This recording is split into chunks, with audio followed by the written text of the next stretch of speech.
I, Ravneet Singh Bittu, do swear in the name of God that I will bear true faith and allegiance to the Constitution of India as by law established.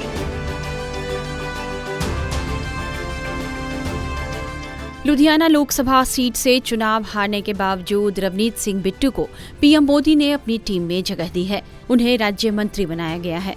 Punjab में अरुण जेटली, हरदीप पुरी के बाद हारकर भी मोदी मंत्रिमंडल में शामिल होने वाले बिट्टू तीसरे सांसद हैं। इसी साल 26 मार्च को बिट्टू कांग्रेस छोड़कर बीजेपी में शामिल हुए थे। बीजेपी में आने के 75 दिन बाद ही उन्हें यह तोहफा मिल गया। वह भी तब जब पंजाब में 26 साल बाद बीजेपी को एक भी सीट नहीं मिली है। विधानसभा में भी महज 2 विधायक होने के कारण बीजेपी यहां से उन्हें राज्यसभा भेजने की स्थिति में भी नहीं है। ऐसे में सवाल सबके जहन में है कि आखिर बिट्टू को फिर मंत्री क्यों बनाया गया और पीएम मोदी ने उन्हें अपनी कैबिनेट में शामिल क्यों किया। लोकसभा चुनाव में बीजेपी के लिए पंजाब से इस बार अच्छी खबर नहीं आई। पार्टी एक भी सीट नहीं जीत सकी, जबकि 2019 के चुनाव में बीजेपी को पंजाब में करीब 9.5% वोट के साथ 2 सीटें मिली थी। इस बार बीजेपी ने अपना वोट प्रतिशत तो बढ़ाया है, लेकिन एक भी सीट नहीं जीत सकी। खुद बिट्टू भी अपना लुधियाना सीट नहीं बचा पाए। बिट्टू पंजाब के पूर्व मुख्यमंत्री बेअंत सिंह के पोते हैं। बिट्टू इससे पहले कांग्रेस के टिकट पर 2014 का चुनाव आनंदपुर साहिब से और 2019 का चुनाव लुधियाना से जीत चुके हैं। लोकसभा चुनाव के दौरान वे कांग्रेस छोड़कर बीजेपी में शामिल हुए और लुधियाना से चुनाव भी लड़े, लेकिन कांग्रेस नेता अमरिंदर सिंह राजा वडिंग ने उन्हें करीब 20,000 वोटों से हरा दिया।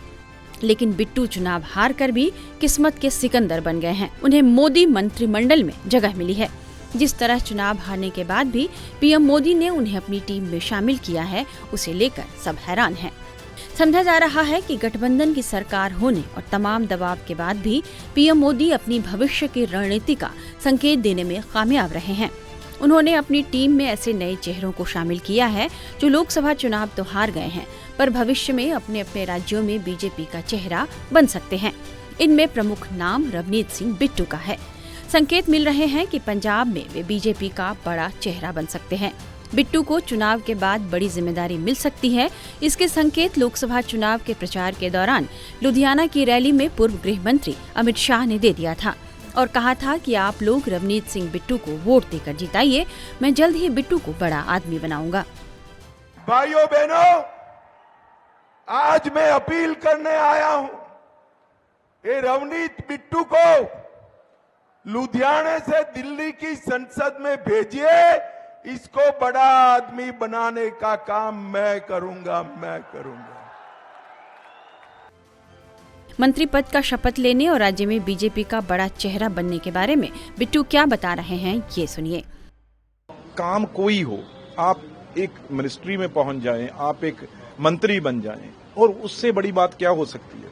और वो भी ना आप एमपी हैं ना कुछ हैं, फिर भी आपको शपथ दिलवा दें प्रधानमंत्री जी और अमित शाह जी, तो इससे बड़ी बात पंजाब के लिए और मेरे लिए कोई हो ही नहीं सकती। अमित शाह जो बोलते हैं वो करते हैं। उन्होंने सरेआम लुधियाना में ये बात कही कि इनको जिता कर लाओ, बड़ा आदमी मैं बनाऊंगा। देखो, उनकी यारी, उनकी दोस्ती, उनका प्यार माना गया है और वो ही उन्होंने करके दिखा दिया। जो वो कहते हैं उससे कभी वो पीछे नहीं हटते। चाहे अब मैं तो सोचता था भी अब अगर मैं जीत के आता तो मुझे बनाते, अब जो उन्होंने वादा किया था वो कैसे निभाएंगे। लेकिन फिर भी जब नाम आया तो पता चला अमित शाह जी हैं। पंजाब को कैसे बदलेंगे, इस पर भी बिट्टू की राय बिल्कुल साफ है। जो मुश्किल स्टेट यूपी बिहार वो हम सुधार लेके, तो पंजाब क्यों नहीं सुधार सकते हम। तो पर लेकिन बात ये थी यहां तक कोई पहुंचे तो सही। हमने बीजेपी, हम दोनों कैंडिडेट खड़े हैं। डिस्ट्रिक्ट लुधियाना हमारा पड़ता है, गेजाराम जी फतेहगढ़ साहब से लड़े और मैं लुधियाना से लड़ा। हमें ये भरोसा ही था 100%। हम सब लोग कांग्रेस में थे, लेकिन कांग्रेस ने कभी पंजाब के लिए सोचा ही नहीं कुछ। ये खास तौर पे हमारे वाल्मीकि समाज से हैं, बहुत बड़ा एक नाम है इनका। तो इसलिए सारे समूह एक तरफ बीजेपी के साथ खड़े हैं भी, हर कोई ये है भी वहां पे नशा अगर, और वहीं पे अमित शाह ने अनाउंस किया भाई एक ऑफिस है हमारा नारकोटिक्स ब्यूरो का, हम 17 ऑफिस खोलेंगे हर डिस्ट्रिक्ट में। अब देखना जिस दिन वो ऑफिस खुलेंगे और वहां पे आप सोचते हो कि नशे वाला दिख जाएगा, कोई नेक्सस उनका दिख जाएगा। अगर कोई होगा वो उठा के डिब्रूगढ़ जेल में होगा, अगर वहां होगा वो तिहाड़ में होगा, अगर वहां कोई होगा तो वो मध्य प्रदेश में होगा। तो इसलिए 17 दफ्तर खुलने एक बहुत बड़ा महत्ता है पंजाब के लिए, ड्रग्स के लिए।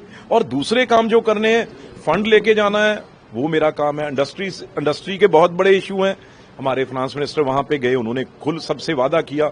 और जैसे कि आपने कहा भाई किसानों का मुद्दा मैं खुद अपने कंधों पे उसे उठा के सेंटर से सब चीजें हल करवाऊंगा। मैं आपके माध्यम से ये किसानों को विश्वास दिलवाता हूं। बिट्टू के जरिए पार्टी को राज्य में एक स्थानीय सिख चेहरा मिल गया है, जिनकी राज्य में बहुत लोकप्रियता है। दूसरी बात यह समझी जा रही है कि रवनीत सिंह बिट्टू के परिवार का पंजाब में अच्छा खासा सियासी रसूख है। उनके दादा बेअंत सिंह कांग्रेस के कद्दावर नेता थे। उन्हें पंजाब में आतंकवाद खत्म करने का श्रेय दिया जाता है। वे आतंकी हमले में ही मारे भी गए थे। पंजाब में बेअंत सिंह का नाम आज भी बड़े सम्मान से लिया जाता है। पंजाब के लोग आज भी बिट्टू में दिवंगत मुख्यमंत्री बेअंत सिंह की झलक देखते हैं। समझा जा रहा है कि रवनीत सिंह बिट्टू के जरिए बीजेपी की कोशिश उनके दादा की विरासत को भुनाने की है और पार्टी को उम्मीद है कि पंजाब में 2027 में विधानसभा चुनाव से पहले तक बिट्टू पार्टी में जान फूंक देंगे। बीजेपी ने रवनीत बिट्टू को पंजाब से टीम मोदी में लेकर पंजाब में जाट सिख चेहरे को आगे लाकर सूबे की भावी राजनीति की तस्वीर बनानी शुरू कर दी है। देखना होगा कि बिट्टू इन उम्मीदों पर कितने खरे उतरते हैं। टाइम्स नाउ नवभारत डिजिटल की रिपोर्ट।